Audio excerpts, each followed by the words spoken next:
Amén, queridos hermanos. Ahora sí, buenos días, hermanos y hermanas. Vamos a iniciar con la prédica del día de hoy, por favor. Vamos a estar, como ya hemos anunciado, en Oseas 1, 2 al 5. Oseas 1, 2 al 5. Ok, ¿ya estamos todos en Oseas 2 al 5? Perfecto.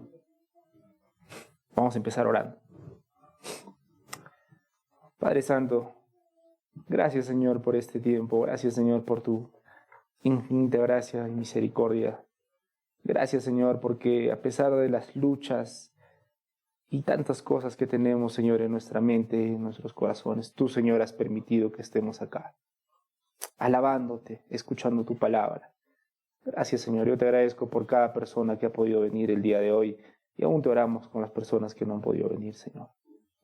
Señor, que este sea un momento en el que te podamos glorificar escuchando tu palabra. Ayúdanos, Señor, quita de nuestra mente toda distracción y ayúdame, Padre Santo, a poderse explicar tu palabra con claridad. Señor, estoy seguro que tú vas a obrar a través de tu palabra. Ayúdame, Señor, ayúdanos en este tiempo, bendícelo. Te pido todo esto en el nombre de tu Hijo Jesucristo. Amén. Amén. Vamos a leer rápidamente entonces, hermanos, Oseas 1 del 2 al 5. Dice así la palabra del Señor en Oseas 1 del 2 al 5. Yo lo voy a leer en la versión de la Biblia de las Américas. Cuando por primera vez el Señor habló por medio de Oseas, el Señor le dijo: ve, toma para ti una mujer ramera y ten con ella hijos de prostitución, porque la tierra se prostituye gravemente, abandonando al Señor. Para que se entienda un poquito más, voy a leer en las versiones de Reina Valera de 60, que la mayoría tiene, que dice: el principio de la palabra de Jehová por medio de Oseas, dijo a Oseas. Es la primera parte. Entonces, quisiera empezar con esta parte. Depende a la traducción que ustedes tengan, va a empezar más o menos así. En el principio, el Señor habló esto. La primera vez el Señor habló esto, pero ese da a entender esa idea, en el principio. Y es que acá el profeta quiere dar a entender algo, que va a ir con un mensaje directo. Va a ir con un mensaje directo. El profeta no comienza con cosas suaves, no va a exhortar con cierta discreción a su pueblo, tampoco va a suavizar la aspereza del mensaje. A continuación, ustedes van a ver que Dios les va a decir a su pueblo algo directo, al grano, no va a darle vueltas. Y este mensaje era duro en realidad. Este fue el primer mensaje que Dios comunicó a su pueblo, mostrándoles que eran una generación mala y adúltera. ¿Han escuchado ese término? ¿Les suena parecido? Generación mala y adúltera. Eso lo vamos a ver después también. ¿Quién lo dijo? Jesucristo, en Mateo 12:39. Una generación perversa y adúltera demanda señales, decía Jesucristo, y ninguna señal se les dará, sino la señal de Jonás el profeta. Entonces, no quisiera que pasemos por alto esta partecita que dice en el principio, porque lo que nos está queriendo decir es que Dios va a dar un mensaje directo, al grano, y también dice la palabra de Jehová. Ahora, si ustedes nos están acompañando desde el versículo 1, ustedes están viendo que dice, la palabra del Señor dijo tal cosa. Y esta es la tercera vez que el profeta Oseas quiere hacer énfasis en que lo que va a decir viene de ¿quién? Viene de Dios. Viene de Dios. Nuevamente, es la tercera vez en dos pequeños versículos que Oseas quiere asegurarse que su audiencia entienda algo. Lo que les voy a decir viene de Dios. Lo que les voy a decir viene de Dios. Y esto es importante. ¿Por qué? Porque de esto depende la autoridad con que está diciendo las cosas el profeta. Esto depende. Oseas tiene que ser claro y tiene que decir una y otra vez que lo que está diciendo es la palabra de Dios y no lo que él surge de sus sentimientos, ¿no? Entonces, ¿qué va a pasar? Cuando Oseas va a comunicar lo que Dios le dice con fidelidad y va a poner a un lado lo que él piensa o siente, está transmitiendo de una manera fiel lo que Dios dice. Y cuando el profeta transmite de una manera fiel lo que Dios dice, esa palabra tiene autoridad, tiene peso. Ahora, como no voy a tocar ya este punto en lo sucesivo, quisiera darles una pequeña reflexión cortita. Cada vez que nosotros demos un consejo a alguien, cada vez que nosotros querramos hablar o opinar de algo, nosotros insistimos que tenemos que ser bíblicos, ¿correcto? Pero siempre tenemos esa tendencia de ponerle nuestra sazón, por así decirlo, ¿no? Nuestro saborcito, no sé cómo decirlo. Pero cuando nosotros mezclamos la palabra de Dios con nuestras ideas, no la estamos presentando de manera fiel. ¿Qué pasa cuando no presentamos de manera fiel las Escrituras? Pierden autoridad. Entonces, si nosotros queremos hablar con autoridad, si nosotros queremos dar un consejo con autoridad, aquí está la palabra clave, autoridad, tenemos que procurar ser fieles a las Escrituras. Entonces, cuando nos pase algo y veamos qué dice ahí la Biblia, tomémonos la molestia de revisar nuestras Escrituras y leer exactamente lo que dice. Porque muchas veces, por la flojera que nosotros tenemos, simplemente podemos aplicar algo que nosotros pensamos que está en la Biblia, pero en realidad no está en la palabra de Dios. Eso trae múltiples problemas. ¿Ok? Entonces, he hecho este pequeño paréntesis para recordarles lo siguiente. Cada vez que nosotros demos un consejo o opinemos de algo, nosotros necesitamos ser fieles a la palabra de Dios. Tenemos que presentar su mensaje con fidelidad. ¿Cuál es el gran beneficio de presentar la palabra con fidelidad? Que lo que digamos va a tener una gran autoridad y un gran peso. ¿Por qué? Porque es la palabra de Dios. ¿Sí? Cerrado el paréntesis, continuamos, por favor. Entonces, regresamos al versículo número 2. Dios le dijo algo a Oseas. ¿Ok? Y acabamos. Le dice lo siguiente. Ve, toma para ti una mujer, ¿qué dicen vuestras Biblias? Versículo 2. Ve, toma para ti una mujer ramera y ten con ella hijos de prostitución, porque la tierra se prostituye gravemente, abandonando al Señor. Entonces, nuevamente, Dios iba a hablar no solamente a través del profeta Oseas, sino iba a hablar, acuérdense por favor, a través de la vida del profeta Oseas. ¿Sí? ¿Recuerdan lo que estamos insistiendo una y otra vez? Dios no solamente va a hablar a través del profeta Oseas, va a hablar a través de su vida, a través de la vida directamente del profeta Oseas. Y entonces Dios le dice, ve para ti y busca una mujer ramera, una mujer prostituta. Entonces, aquí tenemos algunos retos interpretativos, porque esta palabra ramera, no sé cómo lo diga en vuestra Biblia. ¿En todas vuestras versiones dice la palabra ramera? Ya, por ejemplo, ¿no es cierto? Y es que esa palabra, en hebreo, en el original, es zenunim, ¿ok? Zenunim. Y lo que significa es prostitución, desde luego, pero también esta palabra significa fornicación e infidelidad. ¿Ok? Entonces, no hay un consenso en que, por ejemplo, Dios haya mandado a Oseas, a que se case con una mujer prostituta propiamente dicha, es decir, una mujer que intercambia dinero a cambio de tener relaciones sexuales, porque la palabra original no significa solamente prostitución, también significa fornicación e infidelidad. Otro reto interpretativo que tenemos acá es lo siguiente. Muchos no están seguros de que Dios le haya dicho que se case con una mujer que en ese momento sea ramera o fornicaria. Muchos dicen que hubiese sido un poco difícil que él se hubiese casado con una mujer así al inicio, porque iba a desacreditar en un sentido su ministerio.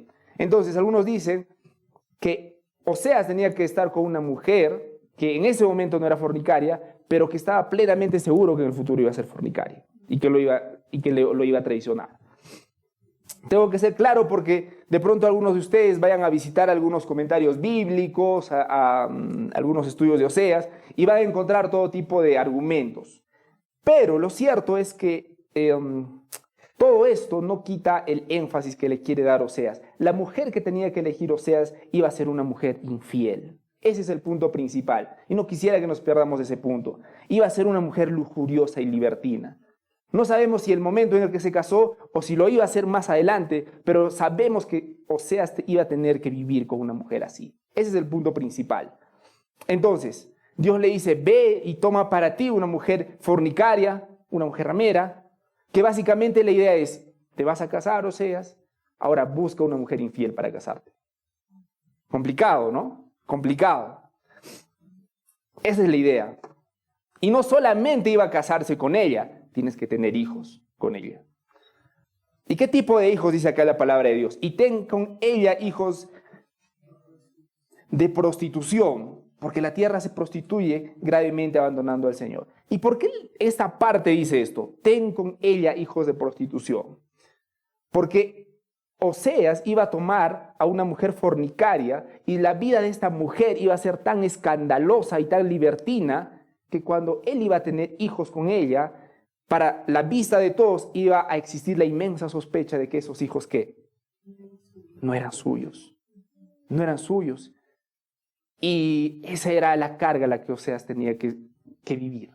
A eso estaba llamado a vivir. No solamente casarse con una mujer que le iba a ser infiel, y a eso en sí mismo ya es complicado, sino que tener que soportar la vergüenza pública teniendo sus hijos. ¿Ok? Eso es lo que dice, eso es lo que quiere decir esa pequeña partecita. Ten con ella hijos de prostitución. ¿Por qué? ¿Cuál es la explicación que le da? Estamos en el versículo 2, por favor. Porque la tierra se prostituye gravemente abandonando al Señor. Porque la tierra se prostituye gravemente. Entonces, Dios, nuestro Señor, tiene una idea específica para usar esta palabra y este ejemplo. O sea, cásate con una mujer infiel, porque mi pueblo me está siendo infiel. ¿Correcto? Esa es la idea que le quiere dar. Pero ¿por qué Dios está diciendo que su pueblo le es infiel? ¿En qué sentido le está haciendo infiel su pueblo? Y en esa época, su pueblo le estaba haciendo infiel porque estaba idolatrando a otros dioses. Estaba idolatrando a otros dioses. Y acá pasa algo curioso, porque ellos tenían al único Dios verdadero, en Israel. Pónganse en su idea, tienen el único Dios verdadero, pero también tienen sus vecinos de otros lugares. Y esos vecinos no adoran, por supuesto, a su Dios, pero tienen sus propios dioses. Tienen sus propios dioses. Y la idea, por supuesto, era que ellos sean sal y luz para sus vecinos, para que ellos eventualmente puedan adorar al único Dios verdadero. ¿Correcto? Pero en lugar de eso, ¿qué hicieron? Oye, qué interesante, ¿no? Tienen otros dioses, ¿cómo serán? Y finalmente ellos adoptaron y empezaron a adorar a los dioses con minúscula, por supuesto, a los ídolos de sus vecinos. Entonces, la prostitución, no perdamos el punto, la tierra se prostituye gravemente, dice acá. Aquí hace la alusión a la idolatría de su pueblo. La prostitución se compara con la idolatría porque ambos son vistos como una forma de infidelidad hacia Dios. Infidelidad hacia Dios. Ahora, fíjense el detalle. La relación que quiere dar Dios con su pueblo es comparado con un matrimonio. Es comparado con un matrimonio. Y esto es importante porque la relación que da Dios con su pueblo es un matrimonio, no una sociedad. ¿Por qué digo esto? Si tú tienes un socio, ¿ok? ¿Alguna vez han emprendido algún negocio, hermanos? ¿Han tenido un socio de algo? ¿Sí? Si tú tienes un socio, quedas con él en algo, entonces dices, ya, mira, yo me voy a encargar de esto, tú te vas a encargar de esto, ¿ok? ¿Qué pasa si el socio no cumple su parte? Bueno, tú tranquilamente puedes decir, bueno, no cumpliste tu parte, hasta acá quedamos, ¿ok? Estarán tristes un rato y luego se irán. Pero Dios no da ese concepto con su pueblo, da una relación más profunda y da un ejemplo de un matrimonio, Entonces, cuando la palabra de Dios acá dice, la tierra se prostituye gravemente, la tierra le es infiel gravemente a Dios, no solamente Dios está mostrando la traición de su pueblo, no solamente Dios está diciendo me están engañando, sino también está mostrando el profundo dolor y traición que siente Dios. Y muchos pasamos por alto eso. Dios no solamente quiere mostrar que su pueblo le es infiel, Dios también quiere mostrar el dolor que una persona sentiría cuando el ser más querido lo traiciona. Eso es lo que nuestro Señor quiere mostrar. No solamente el mal de su pueblo, sino también que eso le causa dolor por esa infidelidad. Y eso es grandioso porque nos ayuda a comprender un poco más a nuestro Dios. Porque nuestro Dios no es un Dios que dice simplemente, estás mal, estás pecando. Lo dice, pero no solamente dice que estaba pecando, dice que nos da a entender nuevamente, que ese pecado y esa traición le duelen. Y lo más grandioso es que, y lo vamos a ver más adelante, no lo vamos a ver en esos versículos, pero también nos muestra que Dios es misericordioso. No solamente ofrece perdón, sino restauración. Nuevamente, no es como ese esposo que dice, por favor, no me dejes, hay que continuar. No. Es un Dios no solamente que perdona, sino que va a restaurar a la otra parte. Entonces, estábamos diciendo, la tierra se prostituye gravemente. ¿A qué se refería con la tierra se prostituye gravemente? A que es pueblo de Israel particularmente, y más particularmente Israel del norte, que es llamado también Efraín, correcto, o Israel a secas, se había entregado a los ídolos. Particularmente a un ídolo, a un dios falso, que se llamaba en ese tiempo, ¿alguien se acuerda? Se llamaba Baal. Baal. Entonces uno puede decir, ¿no? Pero ¿cómo si tenían el Dios verdadero, Jehová? Y luego, ¿por qué se fueron a adorar a otro Dios? ¿Qué pasó? ¿Cuál era el atractivo de Baal? Bueno, tenía unas cosas interesantes, entre comillas, o algunas cosas que llamaron la atención de los israelitas en ese tiempo. Adorar al Dios Baal en ese tiempo, uno de sus atractivos eran la fertilidad y la prosperidad agrícola. En ese tiempo era sumamente importante ser prósperos, particularmente en la agricultura, porque se dedicaban en ese tiempo ahí. Entonces, si tú le rendías culto a él, normalmente tenías supuestamente una gran fertilidad y prosperidad agrícola. Otro de los atractivos de adorar a ese Dios es que su adoración iba acompañada de rituales sexuales y prácticas sensuales. Y eso llamó la atención de los israelitas en ese tiempo. Y otro atractivo de ese Dios falso era la tentación de soluciones inmediatas. ¿Por qué?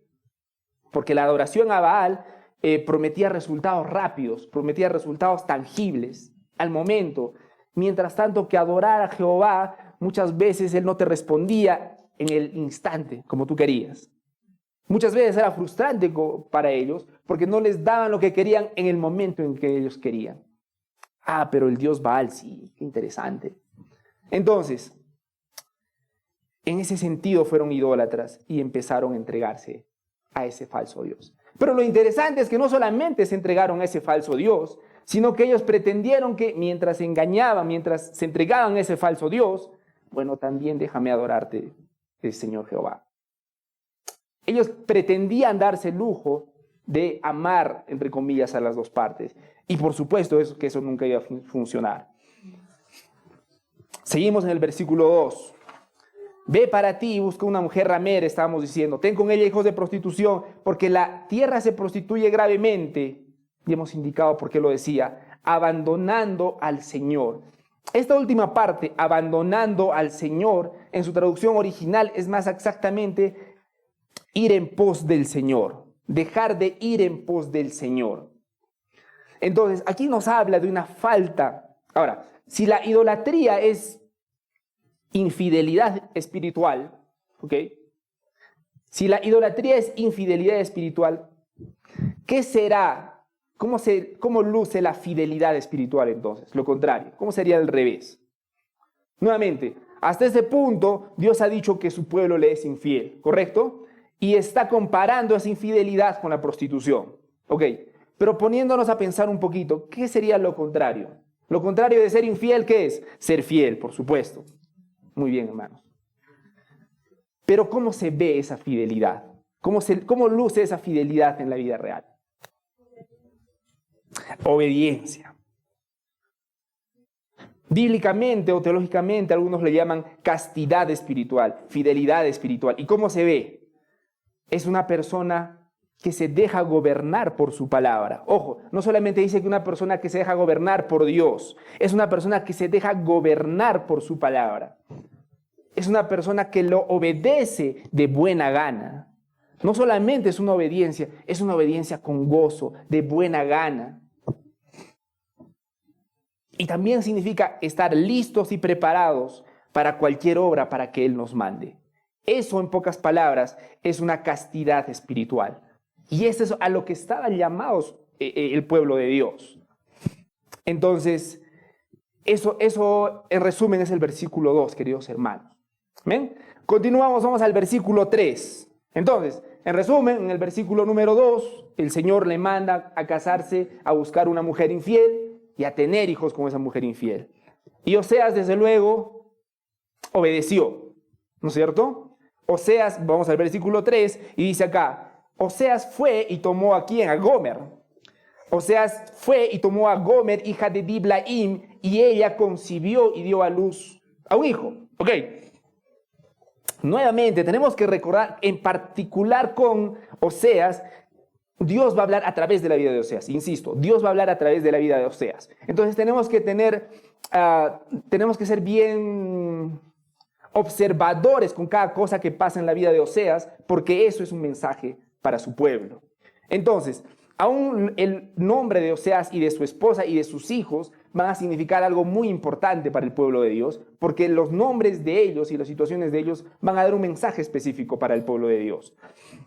Por ejemplo, el nombre de Oseas tenía un significado, ¿no es cierto? Salvación, ¿ok?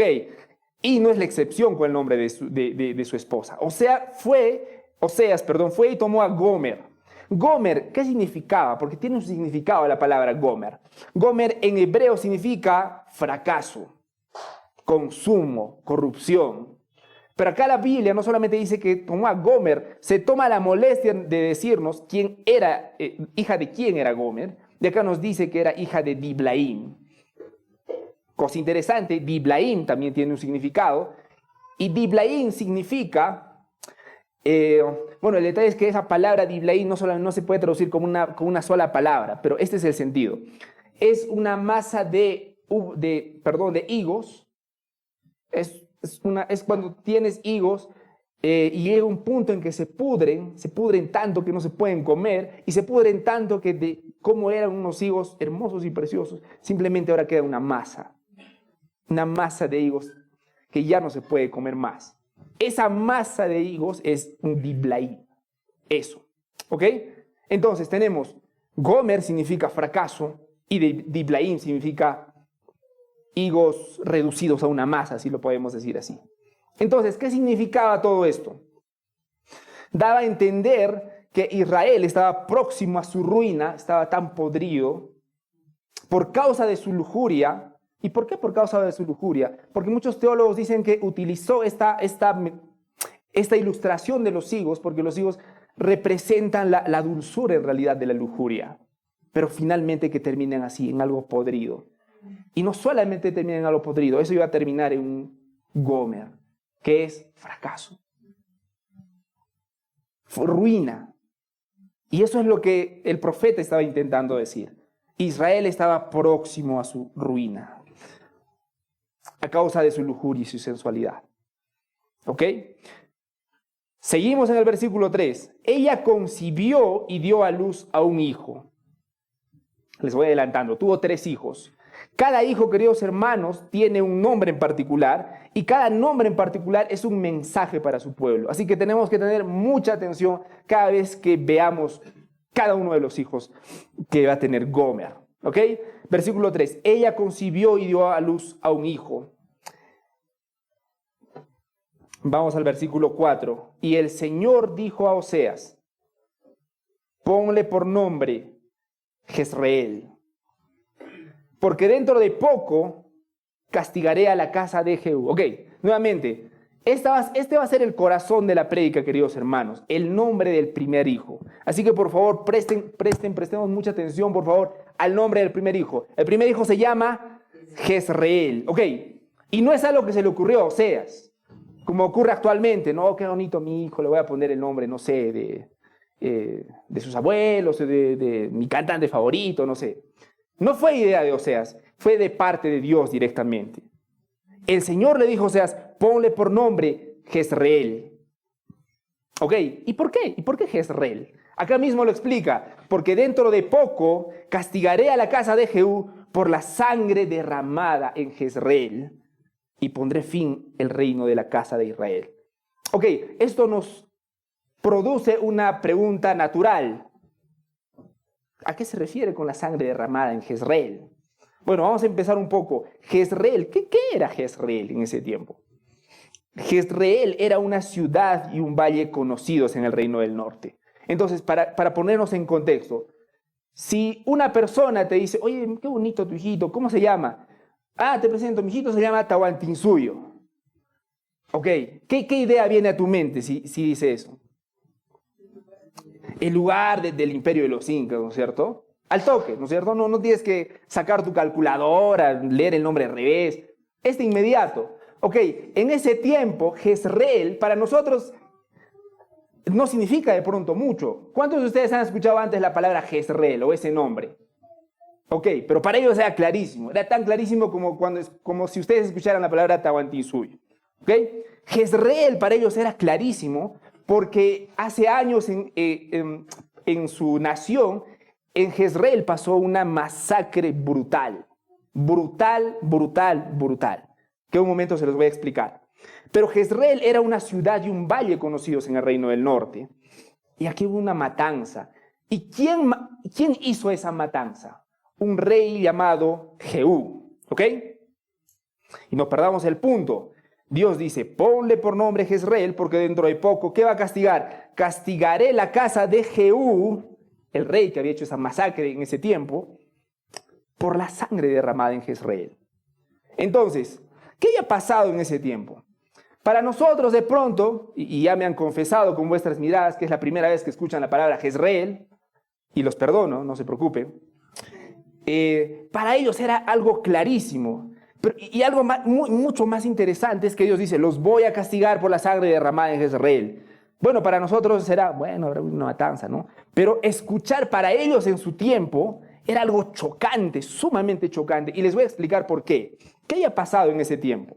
Por favor, los que están tomando apuntes, y los felicito, dicho sea de paso, toda esta historia completa de lo que pasó en Jezreel está en Segunda de Reyes, capítulo 9 y 10. Y los animaría a que lean esos dos capítulos para que vean con lujo de detalles qué es lo que pasó. Y desde luego se los recomiendo grandemente. Segunda de Reyes, capítulos 9 y 10. Los animo nuevamente, por favor, a leerlos para que lo entiendan mejor, para que vean cada detalle de qué es lo que sucedió.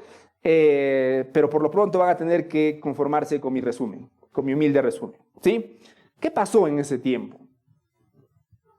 Sucede que en ese tiempo Israel, particularmente Israel del norte, se había entregado a la idolatría. Ya se había entregado a la idolatría. Por supuesto, al inicio no era tan evidente, pero mientras más pasaba el tiempo y mientras más pasaban los reyes, esta idolatría era cada vez más descarada. Como sucede en nuestras vidas muchas veces, ¿no? A veces nos entregamos a un pecado que parece pequeñito, luego ese pecado se vuelve grande, grande, grande, y finalmente se vuelve un pecado descarado. Y eso es lo que estaba pasando con Israel. Israel del norte incluso se había hecho un becerro de oro para que se le pueda adorar. Pero no solamente al becerro de oro. Estaban empezando a adorar abiertamente, si puedo decirlo así, al dios Baal. Al dios con minúscula, por supuesto, un dios falso. Y en ese tiempo Dios levanta a un nuevo rey, Jehú. Al rey Jehú. Pero en ese tiempo no era ni parecido a rey. Era un simple hombre. Dios lo busca a través de un profeta, del profeta Eliseo, levanta a Jehú como rey y le dice a Jehú, y Jehú tiene un encargo de destruir a todas esas personas.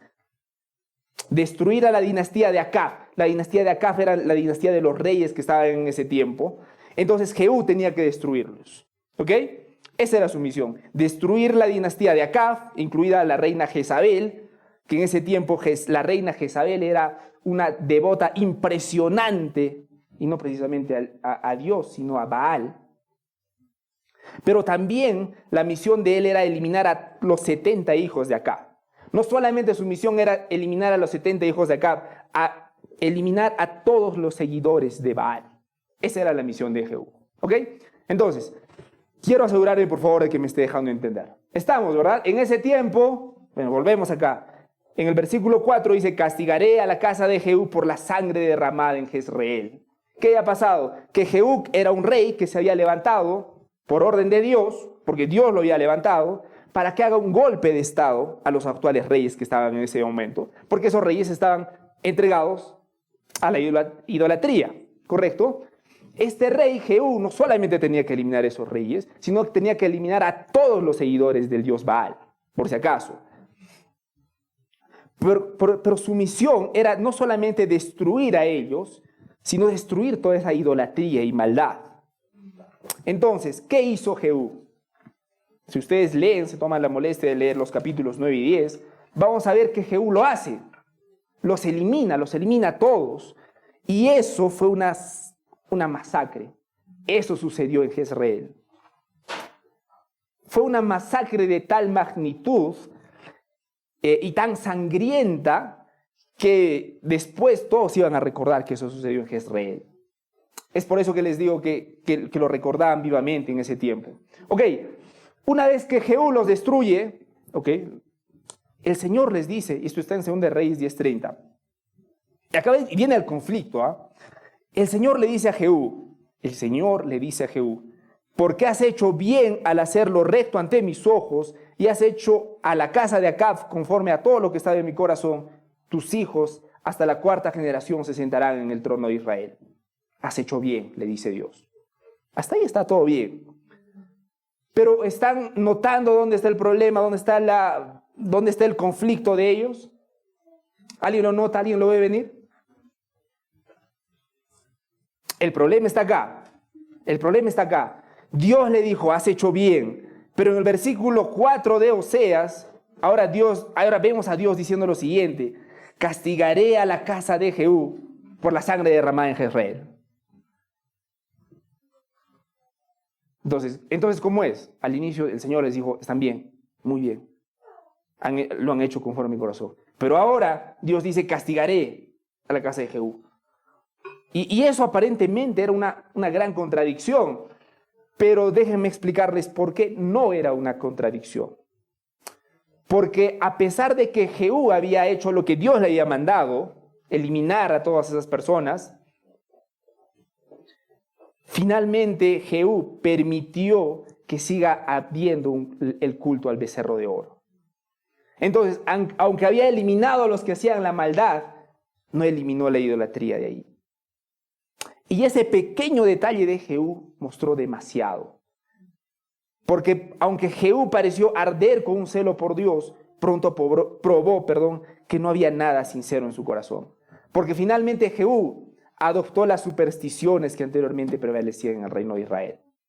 ¿Eso qué demostraba? Lamentablemente mostraba que Jehú con esa acción buscaba su propio prestigio, no la gloria de Dios. Ese es el punto. Que hizo aquello con malicia contra los pecadores, esa masacre. Hizo aquello con malicia contra los pecadores, pero no por ninguna antipatía hacia el pecado, porque mantuvo la adoración a los becerros de oro. No solamente mantuvo la adoración a los ídolos, empezó a descuidarse de la adoración a Dios y empezó a descuidarse de andar en la ley de Dios. ¡Qué combinación tan fatal! Adorar a un ídolo mientras descuidas tu comunión con Dios. Jehú recibió el gran honor de ser el rey de Israel, pero lamentablemente usó esa posición para su beneficio. Entonces, ahora entendemos por qué tiene más sentido que el Señor diga, castigaré la casa de Jehú por la sangre derramada en Jezreel. Ok, en segundo lugar, esta palabra Jezreel tiene un significado, tiene una traducción, así como la palabra Oseas, así como la palabra Gomer. Jezreel tiene un significado, pero hay algo sumamente interesante en ese significado. El significado de la palabra Jezreel significa Dios siembra. Eso significa Dios siembra. Jezreel significa Dios siembra. Sin embargo, otra traducción al mismo tiempo, mientras significa Dios siembra, también significa dispersión. Eso es lo interesante. Eso es lo interesante del nombre de Jezreel. Significa Dios siembra, pero también significa dispersión. Y noten que esto es muy interesante porque el mensaje que quería dar es el siguiente: que aunque Dios los había sembrado, Dios había sembrado a su pueblo, Dios también les recordaba cómo estaban ellos. Dios quería mostrarles a ellos cómo estaban. Yo los he sembrado, pero también la posición de ustedes es de dispersión, porque los voy a dispersar, los voy a esparcir, los voy a lanzar lejos. Y ese era el principal mensaje que quería dar Dios con eso. Jezreel significa, la idea que quería dar Dios con la palabra Jezreel es que su pueblo iba a ser dispersado. Lo cual, por supuesto, sucedió. Como les íbamos adelantando, vino el imperio asirio e hizo que ellos se dispersaran totalmente. Entonces, esta dispersión tiene dos significados clave. En primer lugar, es la dispersión física.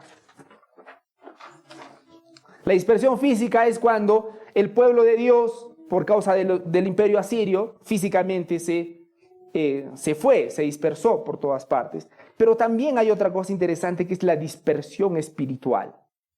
La idolatría, desde la perspectiva de Oseas, es una forma de infidelidad espiritual que hace que su pueblo se disperse, pero en su corazón y en su mente. Nuevamente, la idolatría en ese tiempo, el castigo de Dios para ese tiempo en su idolatría era que su pueblo se disperse físicamente. Pero también hubo una dispersión espiritual. Y esta dispersión espiritual nuevamente hace que quien se disperse no sean las personas, sino sea el corazón y la mente de las personas. Y cuando el corazón y la mente están divididas, están dispersas, se divide la lealtad. ¿Ok? Vamos al versículo 4. Y el Señor le dijo, regresamos por favor al versículo 4. Y el Señor le dijo a Oseas, ponle por nombre Jezreel. Finalmente, otra forma interesante de ver es que ese nombre, yo sé que es la primera vez que han escuchado Jezreel, ¿a qué nombre les suena parecido? A Israel, desde luego. Y esta forma de decirlo también fue a propósito, porque la idea era la siguiente: ustedes antes eran Israel, pero ahora son Jezreel, que es una forma modificada de Israel, que es una forma deforme de Israel. Y eso es principalmente lo que quería dar a entender.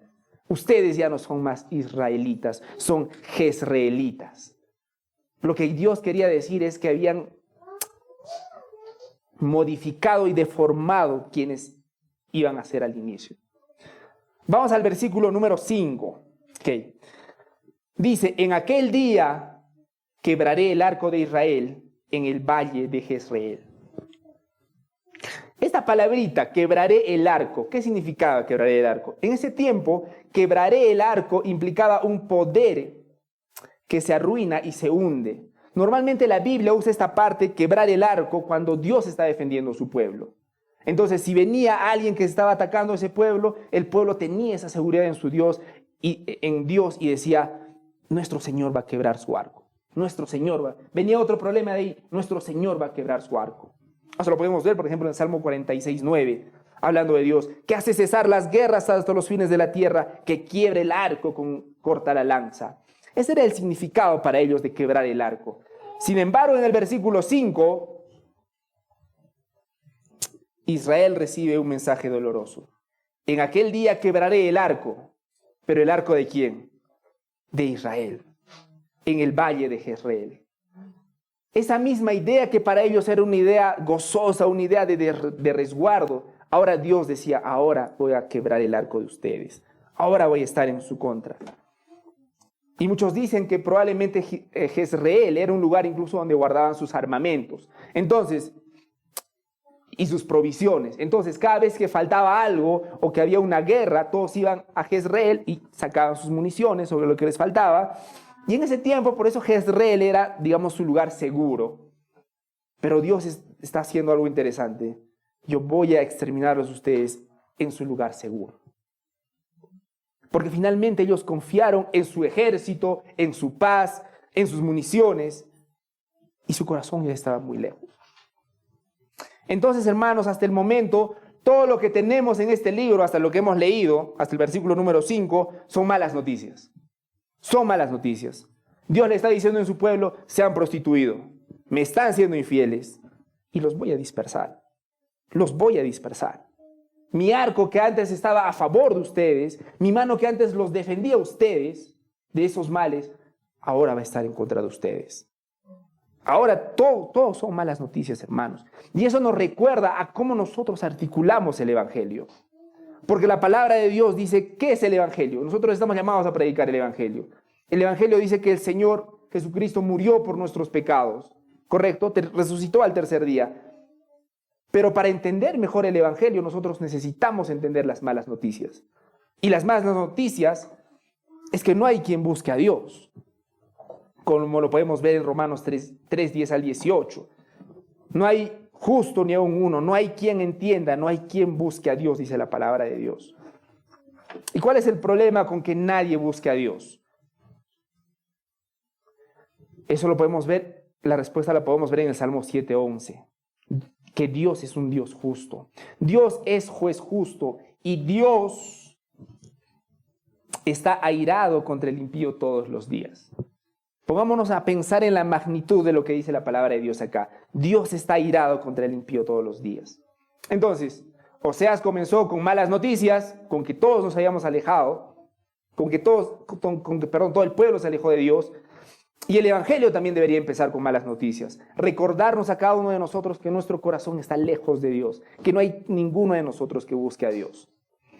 Pero antes de que nos gane el tiempo, quisiera exponerles qué significa todo esto para nosotros. Bueno, estábamos viendo en el versículo número 2 que dice, la tierra se prostituye gravemente abandonando al Señor. Espero haberme explicado bien y haber explicado que prostitución básicamente daba a entender, apuntaba a la idolatría de ese tiempo. Y el pueblo de Israel no solamente adoraba a Dios, al único Dios verdadero, sino que adoraba a Baal, ¿sí? A Baal. ¿Y cuáles eran el atractivo que tenía Baal, como les decía antes? Básicamente 3. Prosperidad, prácticas sexuales y tentación de soluciones inmediatas. Ahora, el día de hoy no adoramos a Baal, pero dígame si no seguimos adorando estas 3 cosas. Dígame si es que cuando viene la prosperidad, prácticas sexuales, sensuales, tentación de soluciones inmediatas, nuestro corazón no se va inmediatamente detrás de estas cosas. Entonces tengamos cuidado, queridos hermanos, porque muchos de nosotros, aunque no adoramos al Dios Baal, estamos adorando lo que ofrecía ese falso Dios. Y tenemos que tener mucho cuidado.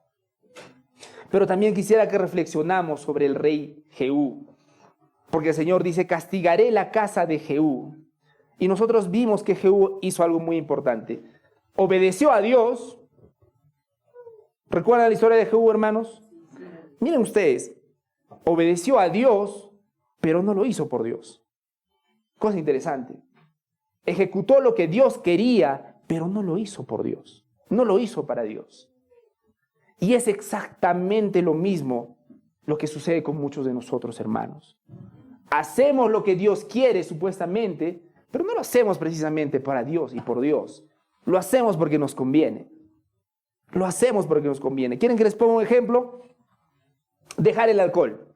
Tenemos, digamos, una persona que es alcohólica y deja de tomar. Bueno, la palabra de Dios, ¿qué dice sobre tomar? ¿Está bien o está mal? Emborracharse, para la palabra de Dios. Está mal para la palabra de Dios. Para la palabra de Dios eso está mal. Pero muchas personas van a dejar de tomar no por obedecer al mandamiento de Dios, sino simplemente porque ese exceso de alcohol les está haciendo daño a sus cuerpos. Entonces, aparentemente están haciendo la voluntad de Dios, pero no están haciendo la voluntad de Dios. Simplemente están haciendo algo que les gusta, que les atrae y que les conviene. Y ese es el gran problema con muchos de nosotros. Obedecemos, entre comillas, a Dios, pero solamente ¿hasta dónde? Hasta donde nos convenga. Una vez que nos empieza a perjudicar, nuestra fe empieza a tambalear, a tambalear, a tambalear. Y eso no significa en realidad que nuestra fe tambalea. Eso significa que Dios está mostrando lo que realmente hay en nuestro corazón. Permítame ponerles otro ejemplo, la pornografía. ¿Por qué muchas personas, les cuesta salir de la pornografía? Hace un par de años el pastor John me contaba que un pastor en su lecho de muerte confesó a su amigo que a pesar de que haber servido tantos años a Dios, lamentaba en el fondo de su corazón no haber podido vencer la pornografía en todos esos años.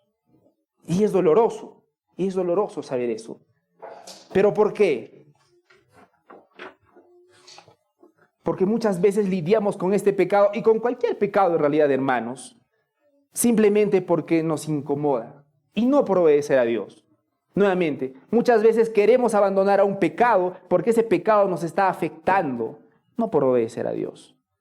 Y esa es la gran diferencia entre el incrédulo y el creyente. Esa es la gran diferencia entre el asalariado y el Hijo de Dios. El Hijo de Dios va a obedecer a Dios porque lo ama.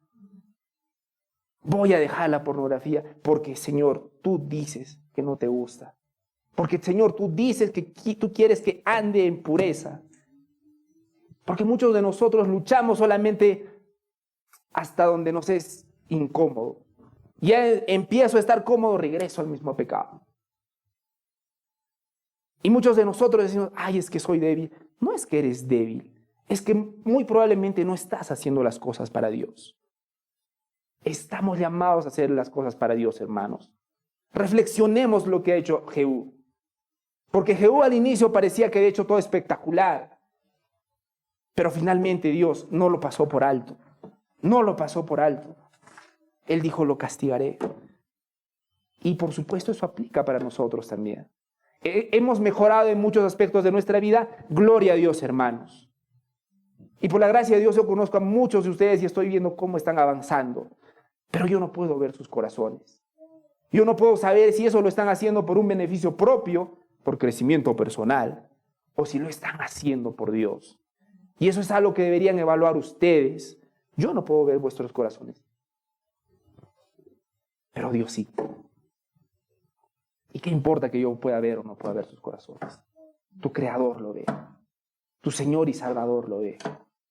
Y en el fondo tú sabes, tú no te puedes engañar por mucho tiempo.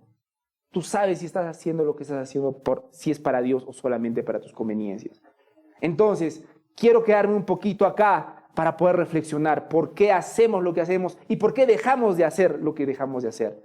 ¿Por nuestras conveniencias o lo estamos haciendo por Dios? Entonces, hermanos, que sea un momento para pedirle perdón a Dios si es que estamos llegando a la conclusión de que muchas veces actuamos solamente por nuestra conveniencia. Porque eso no le trae gloria a Dios. Y Dios no lo va a pasar por alto. Jehú finalmente usó lo que Dios le había dado para su propio beneficio. Piensen en eso. Dios le había dado algo para su gloria y para su honra, porque él quería que se elimine la idolatría. Pero Jehú lo usó para su propio beneficio. Y Dios nos ha dado a cada uno de nosotros. Miren, a Jehú le dio Dios el gran honor de ser el rey de Israel. ¿Pero acaso Dios no nos ha dado a nosotros un honor más grande? ¿Qué honor nos ha dado Dios según la Biblia? Ser sus hijos. Eso está en Juan 1:12 por si acaso. Pero a todos los que le recibieron, les dio el derecho de llegar a ser hijos de Dios. El Señor nos dio ese gran honor de ser llamados sus hijos. Y muchas veces, como Jehú, pisoteamos ese gran honor. Porque Dios nos ha dado dones a cada uno de nosotros. Y muchas veces lo usamos para nuestro beneficio.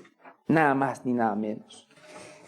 Finalmente, recordemos que Jezreel significa dispersión. Y algo importante que tenemos que recordar es la dispersión espiritual. Cada vez que nosotros nos alejamos de Dios, nuestra mente y nuestro corazón también se va a alejar de Él. Y cuando tú te alejas de Dios, empiezas a buscar otras cosas que no son Dios. Y finalmente eso se llama idolatría.